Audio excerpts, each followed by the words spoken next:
नमस्कार दोस्तों, एक पीएम इंडिया में आपका स्वागत है।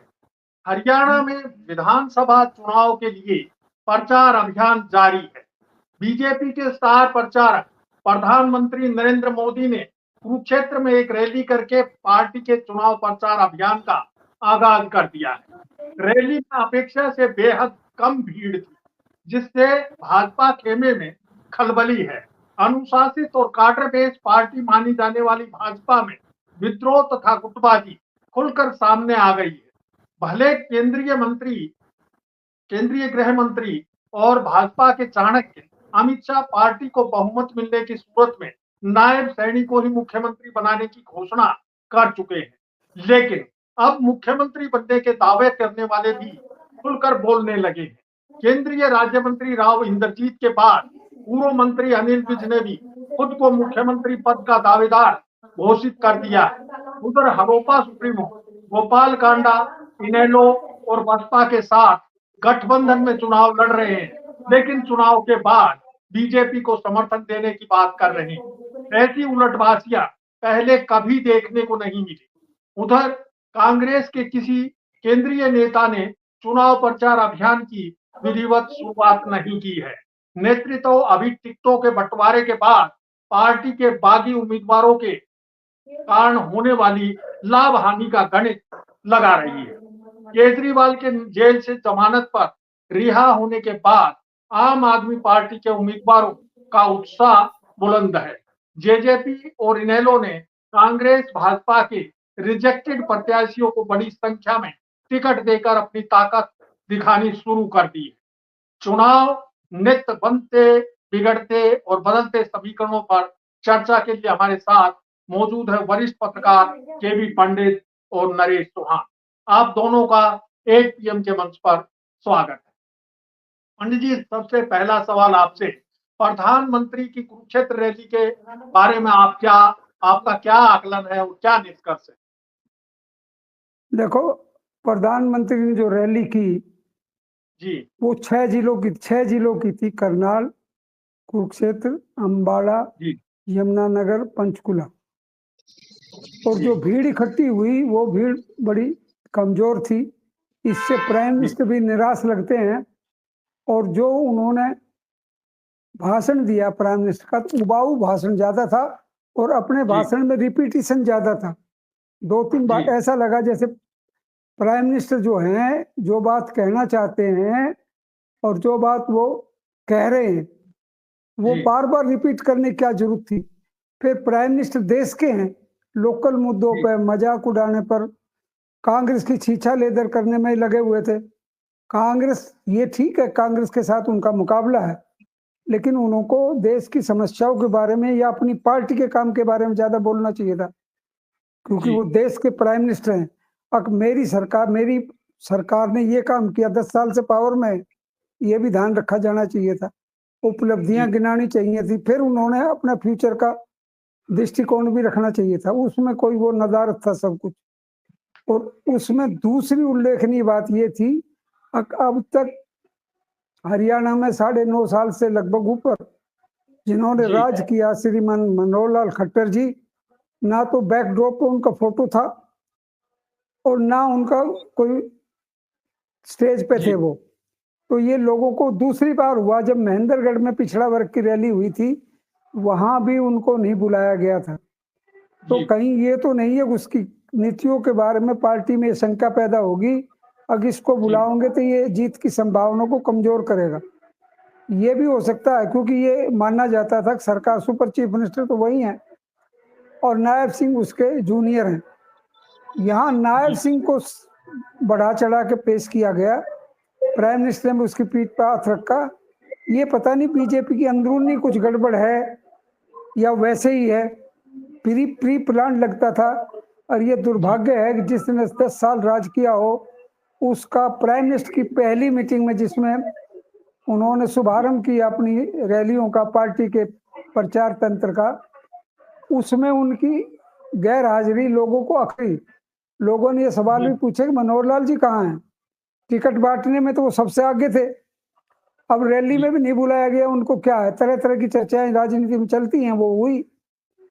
लेकिन ये भी निश्चित है ये इतिहास की अनहोनी घटना है, अनोखी घटना कहो, अनहोनी क्या, जी वो ये है कि जिसने राज किया हो उसके नेतृत्व में पार्टी चुनाव नहीं लड़ रही, और उसने वो जी ये दावा करता मैंने त्याग किया तो फिर भी उनको क्यों नहीं बुलाया गया।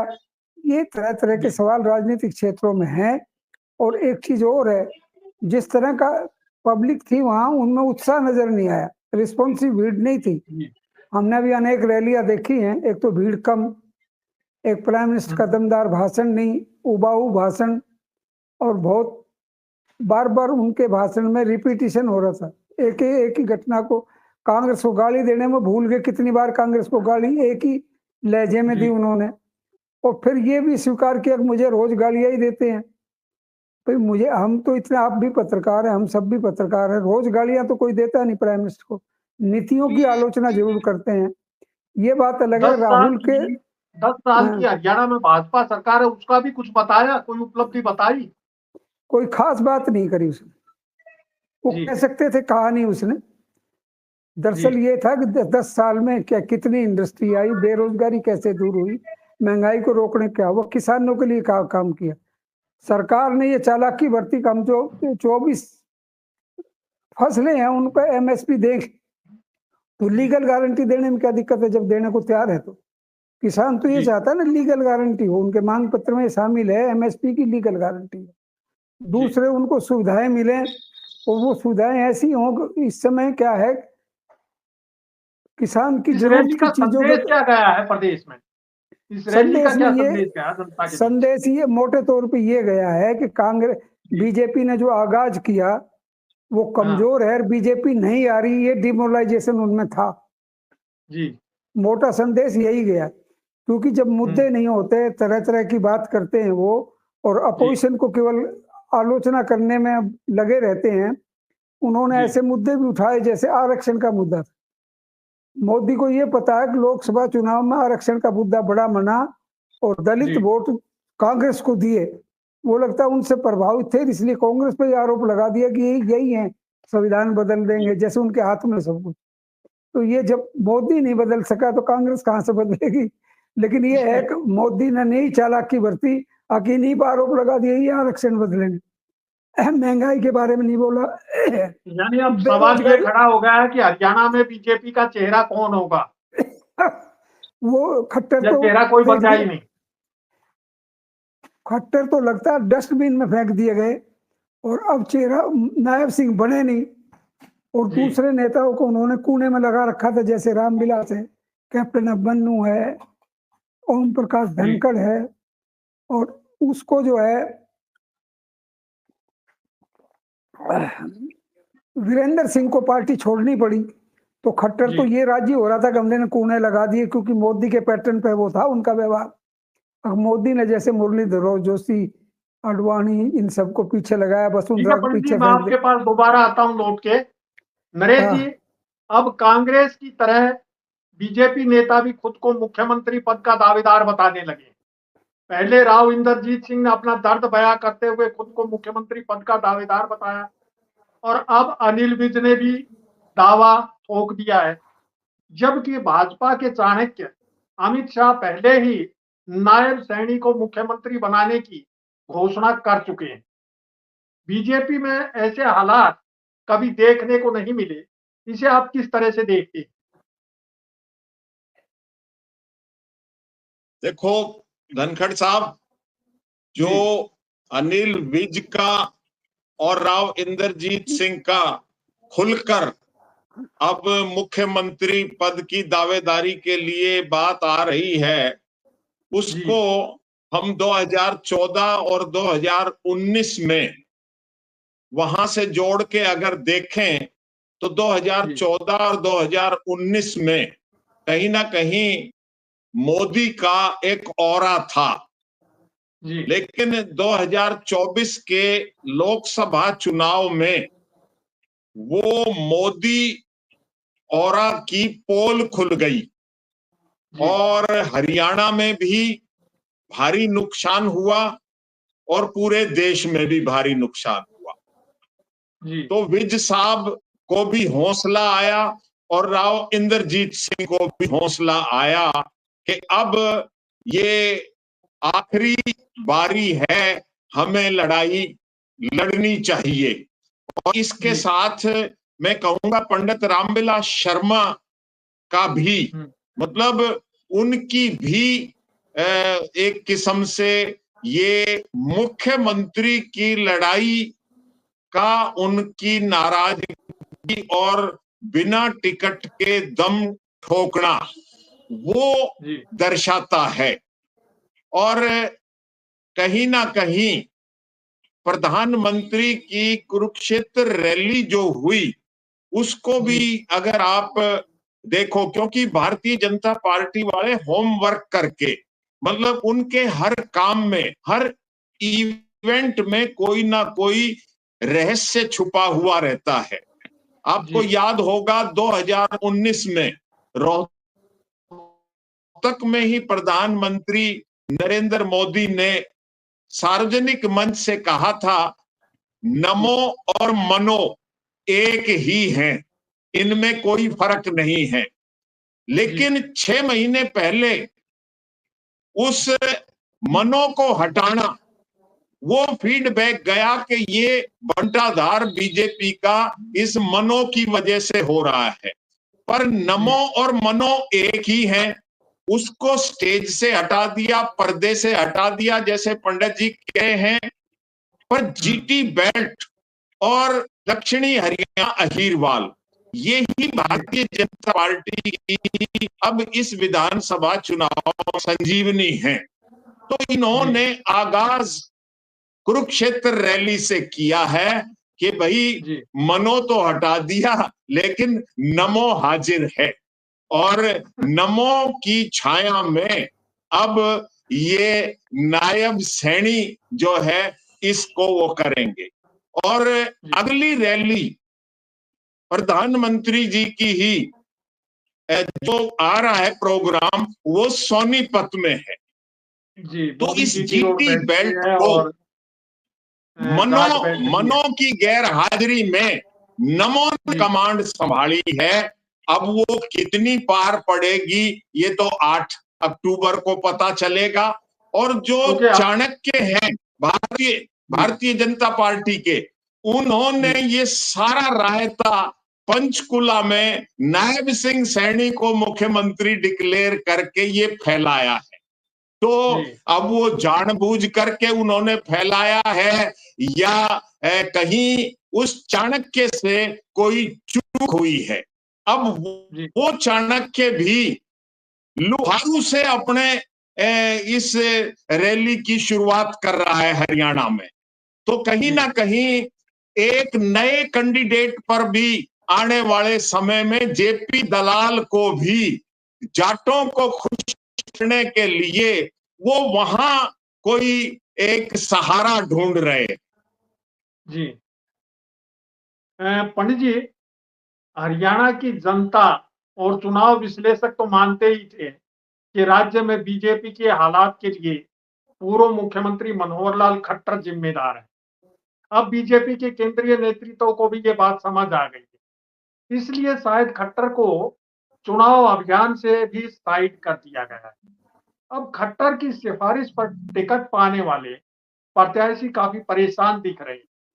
खट्टर को एकदम दरकिनार करना बीजेपी की नई रणनीति है क्या? तो रणनीति तो हो सकती है, लेकिन घाटे का सौदा है ये। कारण क्या था कि आप जब राजनीति करते हैं तो आपको विकल्प देना पड़ता है। विकल्प नहीं दे पाए, जो विकल्प दिया उसको हरियाणवी भाषा में कहते बोधा है, वो नायब सिंह सैनी। खट्टर के मुकाबले तो बोधा ही है कि बोधे आदमी को नेतृत्व देकर जीतने की आस कैसे कर सकते, पहली चीज। दूसरी ये थी, नायब सिंह सैनी का चुनाव शायद खट्टर की पसंद का है। कारण कहता हाईकमांड उसके बारे में ज्यादा जानता नहीं था, क्योंकि ये तो ज्यादा उत्साह कहीं हाईकमांड के टच में नहीं रहा उस समय। खट्टर ने सबजबाग दिखाया, एक बैकवर्ड क्लासेस को इकट्ठा करने का ये, और हम वोट जीत जाएंगे और सब नेताओं को जो कूड़े लगा रखे वो भी ठिकाने लग जाएंगे। और वो जो उत्साह उन्होंने रणनीति बनाई थी खट्टर ने, वो फेल होगी। और चाणक्य ने जिस पे मोहर लगाई थी वो भी फेल होगी। अब चाणक्य क्या षड्यंत्र करेगा वो तो चाणक्य जाने, लेकिन चाणक्य ने लोहारू से, जैसा बताया नरेश जी ने, शुरुआत करेंगे। जेपी दलाल तो खुद कंट्रोवर्सी में किसानों के खिलाफ बोल चुका, वो गांव वालों जी। के खिलाफ बोल चुका, तरह तरह। उसकी अपनी जीत बड़ी मुश्किल है। अब उसको क्या हीरो बनाएंगे? हीरो तो वो बनता है ना जिसमें उसके जात के लोग भी स्वीकार करें, अब बड़ा करारेदार आदमी है, मेहनती है, ईमानदार है, आप हमारा उत्थान करेगा। ऐसा तो वो जी। सत्ता में रह के कुछ मैसेज दे नहीं सका दलाल। तो अब दलाल से कोई अपेक्षा नहीं की जानी चाहिए। वो भाषण दे जाए, क्योंकि अपने अमित शाह में एक खासियत है, वो झूठ बोलने में और अफवाहें उड़ाने में बड़ा माहिर है। वो जो जी। है ये भी कह सकता है कि हम जीत रहे हैं और हमने फैसला कर लिया है। और ये दलाल ये कह चुका था, अगर अपोजिशन की सरकार भी बन गई तो हम 6 महीने नहीं चलने देगा हमारा केंद्रीय नेतृत्व। तो जी। उन सबके जवाब भी उसने देने हैं। ये भी कहना पड़ेगा भी दलाल ने ये कहा था, अब 6 महीने नहीं चलने देंगे, केंद्र नहीं चलने देगा, कांग्रेस की सरकार बनी। जी। तो उसका कोई जवाब ये तो देखा जाएगा। जेपी दलाल ने ही कहा था। जेपी दलाल ने कहा था, किसानों के खिलाफ भी हाँ। टिप्पणी, भद्र टिप्पणी। ये तो मतलब बेलगाम हो गया ना आदमी। अब उस आदमी से जो खुद ही कंट्रोवर्सी में है, विवाद में है, वो इनका जी। जाटों का नेतृत्व कैसे करेगा? जाट तो स्वीकार नहीं करते। मार्शल रेस है, उसने तो बहादुर आदमी चाहिए, अड़ने वाला हाँ। चाहिए। वो नहीं है उसमें। जैसे नायब सिंह को बना दिया इन्होंने, ये दावा करा कि जी। सैनी समाज तो आ ही जाएगा। अब बड़ी मुश्किल हो रही है इसको, क्योंकि सैनियों में जो ये लाडवा में चुनाव लड़ रहा है, उसमें जी। सैनी एकजुट नहीं हुआ अभी। उनमें कहीं ना कहीं डिवीजन है, ये मनाने की कोशिश कर रहे हैं। तो अभी जो 26 तारीख की प्राइम मिनिस्टर की रैली है, उसमें रणनीति क्या लाएंगे, कोई चुनाव पीक पर होगा प्रचार, उस समय जी। पता चलेगा इनका असली रुख। लेकिन इस समय ये लगता है कि बीजेपी खट्टर को पीछे फेंक के जी। डिफेंसिव है, आक्रामक नहीं है। कांग्रेस का अभियान आक्रामक है। और हर पार्टी में, क्योंकि अब नेताओं की भीड़ बहुत होती है, पार्टी में कोई नए नियम कायदे कानून तो रहे नहीं। हर जी। बीजेपी ने भी जो कल तक कांग्रेस में जाने को तैयार था, उसको टिकट दे दी टोहाना में, जी। बबली को। और दूसरी जगह जो गालियां देते थे उनको दे दी। और कांग्रेस में भी सावित्री ऐसा कोई जिंदल का, नहीं। हाँ, इस तरह का किस्सा सुनने में आया है कि सावित्री जिंदल भी जो है वो कांग्रेस में शामिल होने जा रही थी, लेकिन आला कमान ने जो है नवीन जिंदल को फोन करके कहा कि ठीक नहीं रहेगा, जरा समझाइए उनको, निर्दलीय चुनाव लड़ लें लेकिन कांग्रेस में शामिल ना हो। और जबकि कांग्रेस वाले भी कह रहे थे कि सावित्री जिंदल अभी कांग्रेस की मेंबर है, उन्होंने प्राइमरी सदस्यता से त्याग पत्र नहीं दिया है और वो भी टिकट देने के लिए तैयार बैठे। कुछ इस तरह का सिचुएशन हुआ था क्या? देखो, सावित्री देवी जब तक मैदान में है, वो जी। एक चीज तो करेगी, जीते हारे ये तो बड़ी फैमिली है, जी। जीत भी सकती है। लेकिन वो कांग्रेस की जड़ में बैठेगी, बीजेपी की जड़ में बैठेगी और जी। कांग्रेस की जीत की संभावनाएं बढ़ाएगी। ये उसका कुछ कांग्रेस में जाने का मन है, तो दोनों काम करेगी ना वो। उसकी जड़ जी। में बैठ जाए, इनको जितावे। तो अब देखने की बात यह है कि आखिर सावित्री जिंदल क्या करती है। लेकिन जी। मुझे नहीं लगता कि वो बीजेपी के किसी भी तरह से लाभकारी है। जी। नरेश जी, अहिरवाल में राव इंद्रजीत समर्थक और विरोधी गुट अब खुलकर एक दूसरे को चैलेंज कर रहे हैं। वहीं टिकट से वंचित रहे वरिष्ठ भाजपा नेता रामविलास शर्मा के जेजेपी उम्मीदवार को विजयी भाव का आशीर्वाद दिया जाना चर्चा का विषय बना हुआ है।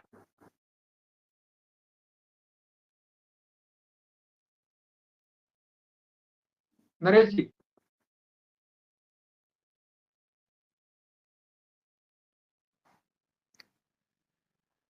नरेश जी, आवाज नहीं आ रही क्या?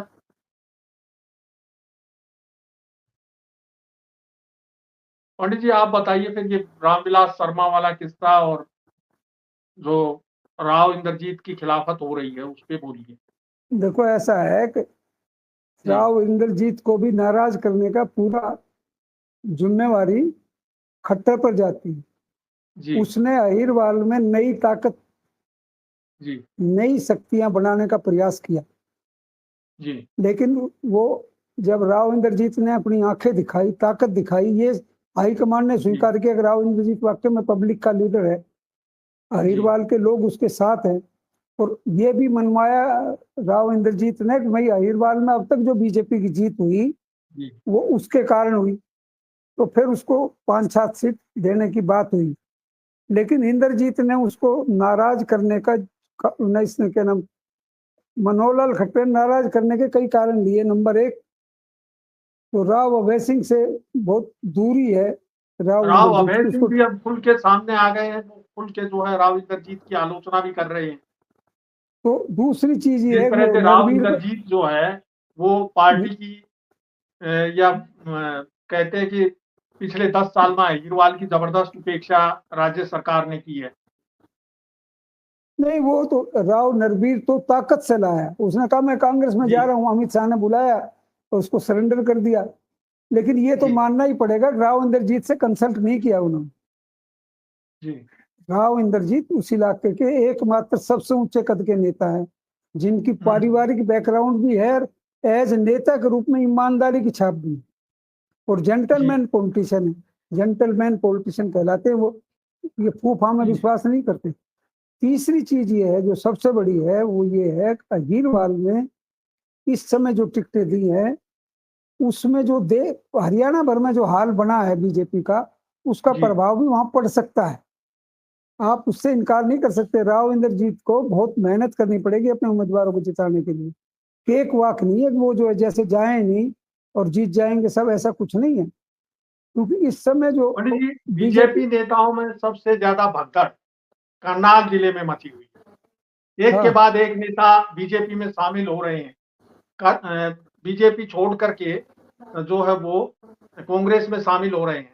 करनाल 10 साल तक सीएम सिटी रहा है। मुख्यमंत्री नायब श्रेणी भी सीट बदलकर लाडवा चले गए हैं। इसके पीछे क्या कारण? इसका क्यों कारण है ये इतनी था बात? कि मुख्यमंत्री को ये पता चला कि जी हरियाणा में करनाल में लोग नाराज हैं, स्मार्ट सिटी के नाम पे कुछ हुआ ही नहीं, जो डेवलपमेंट हुई उसमें करप्शन के चार्जेस थे। जी दूसरी चीज ये थी कि नायब सिंह सैनी को जो मौका मिला वो भी कोई काम नहीं कर सके, क्योंकि इस जी समय बड़ी समस्या है बेरोजगारी की। वो कोई बड़ी जी इंडस्ट्री लाने की घोषणा करता, उसका जी शिलान्यास करता, ऐसा कुछ नहीं जी था। भगदड़ इसलिए मची है कि वहां लीडरों को इग्नोर किया गया। अब आप अंदाजा लगाओ ये क्या तुक थी भी, जो सबसे बड़ी नेता थी उनकी, जी तो वह प्रभावशाली उम्मीदवार थी, वो किरण बाला न, रेणु बालाजी थी। वो 10 साल जी मेयर रही, उसने जनता के बीच जुड़ाव रखा, सबसे सरल महिला थी, संपर्क वाली थी, कोई उसके यहाँ पहुंच गया, प्रोग्राम रख लिया, पहुंच जाती थी। उनकी मान्यता ये थी कि सबको मानती है, वो सबको इज्जत देती। जी उसको पहले तो अब खट्टर ने अपनी जीत के लिए तो आगे बढ़ाए रखा, अपने साथ बैठाए रखा, और जब टिकट की बारी जी आई तो दूसरे को दे दी। भाई खट्टर साहब को ये चाहिए था ना, पार्टी में खलबली नहीं मचे। दूसरी चीज ये थी, दूसरा तगड़ा उम्मीदवार तो था, वो उम्मीदवार था जिले राम जी। जिले राम जी जी कांग्रेस में थे। जिले राम जी को इसने बुलाया, खट्टर साहब ने अपने सीएम हाउस में कहा भी तेरे को कांग्रेस से टिकट मिलेगी नहीं, वहां तो शमशेर सिंह गोगी बड़ा उम्मीदवार है, उसको टिकट, और एमएलए भी, उसकी टिकट कटनी मुश्किल है। जी तो जिले राम की हो सकता है समझ में आ गई हो, और इस आश्वासन के साथ तेरी टिकट पक्की। और जिले जी राम जी का कहना था कि टिकटों में घोषणा करने से पहले 3 दिन पहले भी खट्टर ने कहा कि आप बेफिक्र हो, और जब अच्छा डिक्लेयर हुआ तो उसको बड़ा अफसोस हुआ। उस जी जिले राम ने भी पार्टी को बागी बनकर खड़ा हो गया। फिर जी रेणु बाला को मनाने के लिए नायब सिंह सैनी गए, फिर खट्टर खुद गया, और वो जी धर्मेंद्र प्रधान भी उनके यहाँ पहुंचा। तो ये जो सारी चीजें जी हैं खट्टर की पैदा हो गई। अब लीपा पोती से जी काम थोड़ी चलता है, राजनीति तो 2 और 2 की 4 होती है। इस समय हालत ये, जो उसका उम्मीदवार है उन सबको एक साथ जुट कर, जी क्योंकि राजनीति में 2 तरह के समर्थन होते हैं।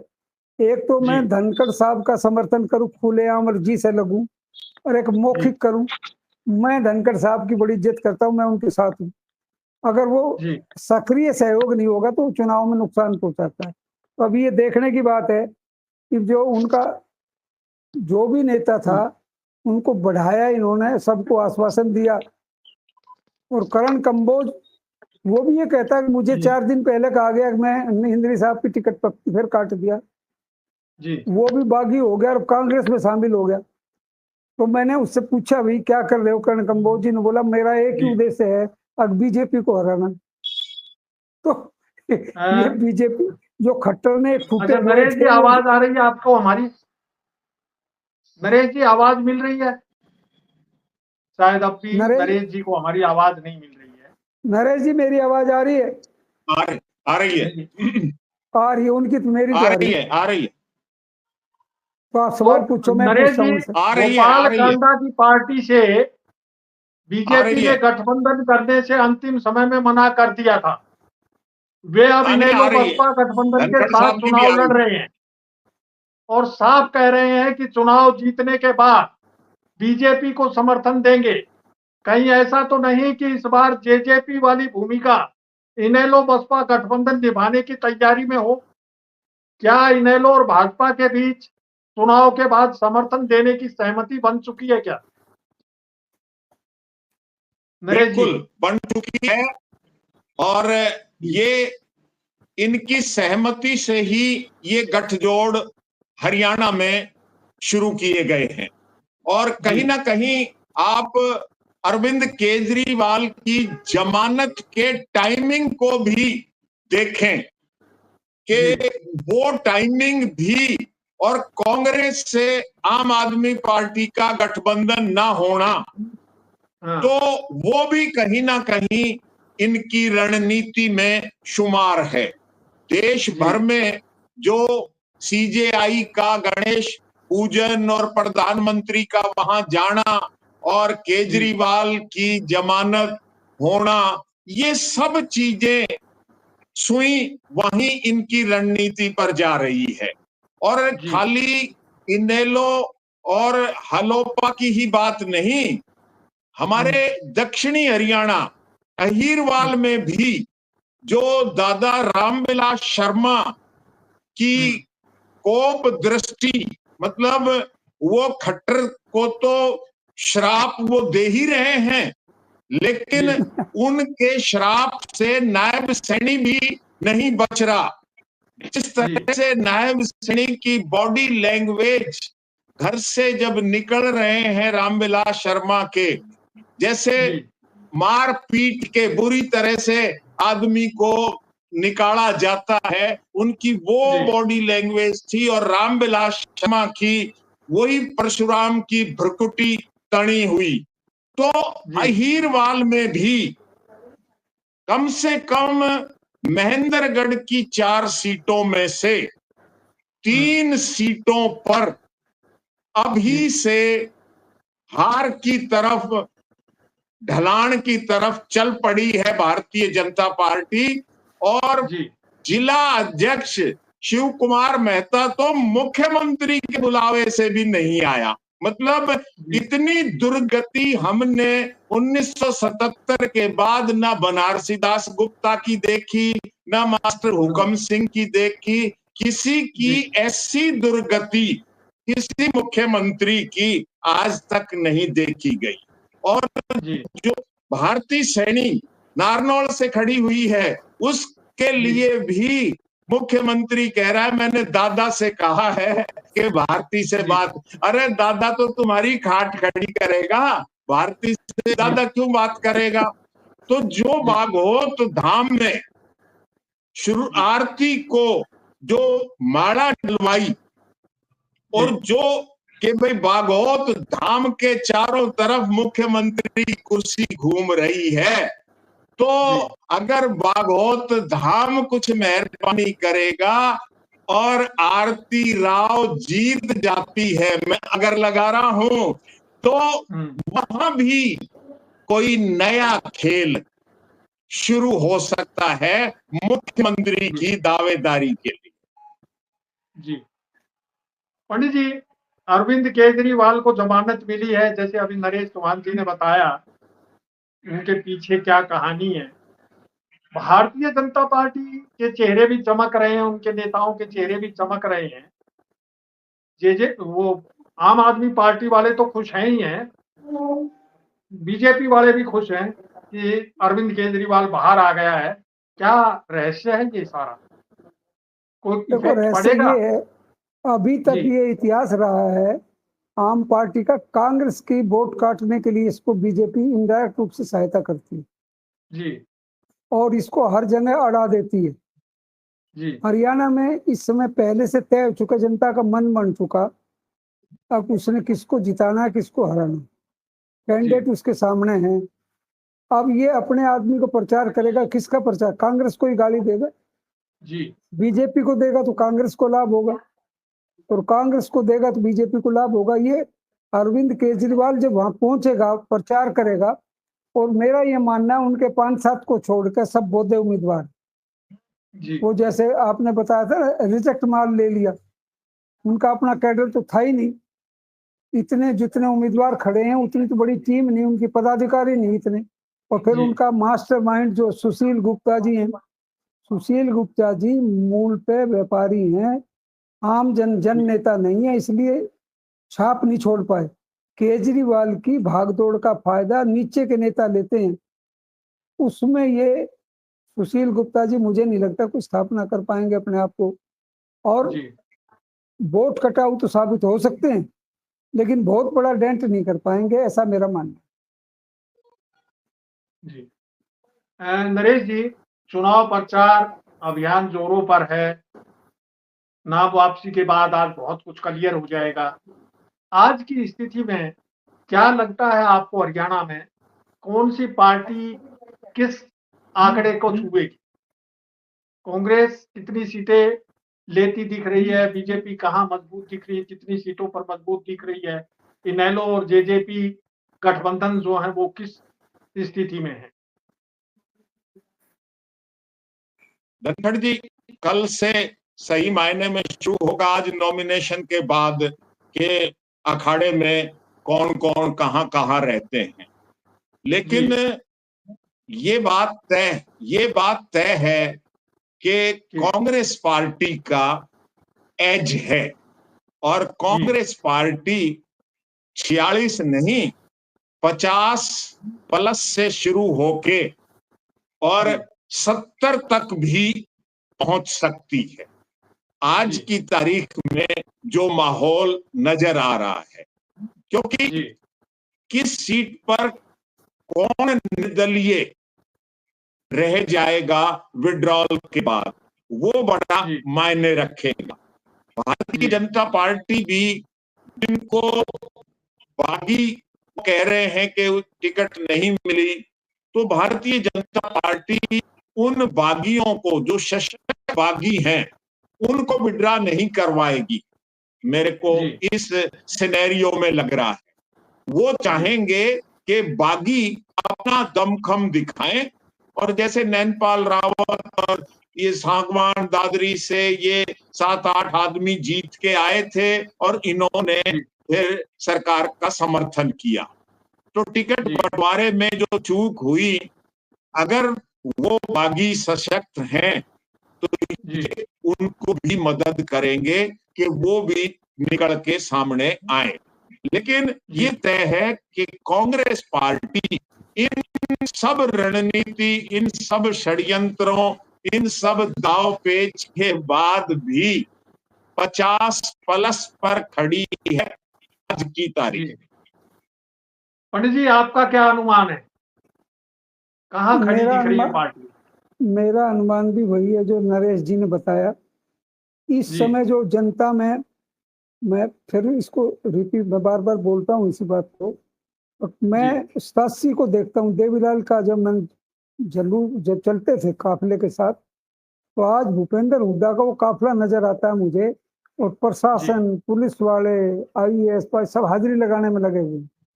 तो मान के चलता हूँ प्रशासन ने ये मान लिया अब कांग्रेस आ रही, पहली चीज। दूसरी चीज ये है कि उन्होंने लगभग ठीक ठाक उम्मीदवार दिए हैं। कहीं कहीं नाराजगी खुशी तो चलती रहती है, तो राजनीति का हिस्सा, और वोट कटाऊ भी रहते ही है त्याग।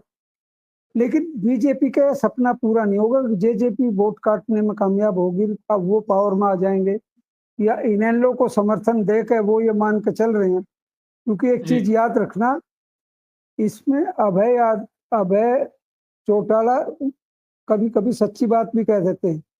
उसने ये कहा सिरसा में, अगर बीजेपी को उम्मीदवार तो मैं तय करूंगा। और उसने जो तय किए हैं, मीनू बेनीवाल है वो जो वहां थी वो कमजोर कैंडिडेट दिया इसने वहां, इसकी जी कॉन्स्टिट्यूंसी में। और इसी तरह दूसरी जगह भी कमजोर कैंडिडेट दिए। अब ये लगता ये है, अब इनका गठबंधन है और जी गठबंधन में इनको, भाई दुर्भाग्य की बात तो ये है, जो जो देवलाल की दो पार्टियां, दो गुट की पार्टियां हैं, जी वो कभी टिकट बांटते थे, अब अपने सिंबल के लिए लड़ाई लड़ रहे हैं, सिंबल बच जाए, इतना वोट मिल जाए। वो सरकार नहीं बना रहे, सिंबल के बचाने की जी बात है। और उसमें इस समय इस लड़ाई में उन दोनों की जो कंपटीशन है उसमें जेजेपी पीछे लगता जी है और अभय चौटाला का इनेलो ज्यादा आगे लगता है। तो जो पार्टी केवल गठबंधन अपना सिंबल लड़ाने के लिए पड़ती है, वो काट का कितना असर पड़ेगा ये देखने जी की बात है। और दूसरा ये है कि इस समय जो माहौल बन चुका है, इस समय तय है। पर मैं चंडीगढ़ जब जी सेक्रेटरिएट में जाता हूँ तो अक्सर यही चर्चा करते हैं, और कांग्रेस आ रही है। मतलब मैं कांग्रेस का समर्थक नहीं हूँ, मैं जी ये नहीं कह रहा मेरे कहने से हार और जीत होगी, लेकिन इस समय जी एक माहौल बन गया जनता में, वो आ रहे हैं। और उसका रिजल्ट ये निकला, कांग्रेस में डिमोरलाइजेशन है। और लगता जी ये था कि बीजेपी को ये खुशफहमी थी, प्राइम मिनिस्टर आके पासा बदल देगा, कुरुक्षेत्र की रैली वो फ्लॉप रही उनकी, जी उससे भी डिमोरलाइजेशन है उनका। और प्राइम मिनिस्टर ने भी कोई ऐसी बात नहीं कही कि पार्टी का दृष्टिकोण क्या करोगे, हम 10 साल पावर में रहे, हमने ये जी काम कर दिया और ये काम को, कुछ नहीं। वो तो कांग्रेस के गाली देने में लगे रहे, और कांग्रेस को गाली 3 बार रिपीट की अपने भाषण। तो ये लगता ये है कि डिफेंसिव है और वो ऑफेंसिव है। तो जो जी नरेश जी ने कहा, पलड़ा भारी है, देसी भाषा में कहें तो, और कांग्रेस का पलड़ा भारी है। और वर्तमान में मुझे लगता है आज विड्रावल की डेट खत्म हो जाएगी, और उसके जी बाद जो माहौल बनेगा 20-21 को जब आप हम डिस्कस करेंगे तो स्थिति जी क्लियर हो जाएगी, क्या होना है, कौन हो रहा है, नहीं होना है। और एक चीज और भी है, मैं तो अगर मैं अगुवा होता तो ये कहता भी कांग्रेस ने भी अपने उम्मीदवारों पर जी नजर रखनी चाहिए। जहां उनका उम्मीदवार कमजोर है, जो बीजेपी को रास्ता है उसकी सपोर्ट करनी चाहिए। मुझे नहीं लगा इतनी बारीक तक वो जाएंगे। मेरी अपनी सोच है कि राजनीति में ये काम करता है। नरेश जी ने इसका इशारा करा था, अब वो उनको उम्मीदवार बना रहे हैं, बीजेपी जो वो आगे उनको सपोर्ट करें। गोपाल कांडा ने कह ही दिया, इस समय जी गोपाल कांडा की सिरसा में कमजोर स्थिति है, और ये कमजोर स्थिति में वो, उसको सपोर्ट चाहिए लोकदल की, इसलिए उसने, और बीजेपी की उसकी इंक्वायरी पिनकारी चल रही है, वो दबी रहे। उन्होंने कहा हम जीतेंगे तो बीजेपी में जाएंगे। ये दो मुही जो नीति उसने गोपाल कांडा लिए, उसके लिए नुकसानदेह साबित होगी, ऐसा मुझे लगता गोपाल कांडा ने अपनी बात तो बताई दी, अपनी मंशा तो बताई दी, साथ में जो है इनेलो बसपा गठबंधन की बात भी बता दी कि इनकी क्या मंशा है आगे, ये कहाँ जा है। करके मिलेंगे। समय का ख्याल रखते हुए अब समापन की तरफ बढ़ना चाहिए। कुल मिलाकर देखा जाए तो ऐसा लगता है कि राज्य में चुनाव पूरी तरह कांग्रेस वर्सेस आल हो गया है। नाम वापसी के बाद ये साफ हो जाएगा कि कांग्रेस और भाजपा कितने निर्दलियों को समझाने में सफल हो पाई। आप दोनों वरिष्ठ पत्रकार साथियों का ने बिना लाग लपेट अपने विचार हमारे दर्शकों से साझा किए, इसके लिए आपका बहुत बहुत धन्यवाद। दर्शकों से अपील है कि वीडियो देखने के बाद कमेंट बॉक्स में अपनी राय जरूर दें। आपकी राय हमारे लिए बहुत अहम है। अब इजाजत चाहूंगा, जल्द फिर हाजिर होंगे नए और ताजा विश्लेषण के साथ। नमस्कार।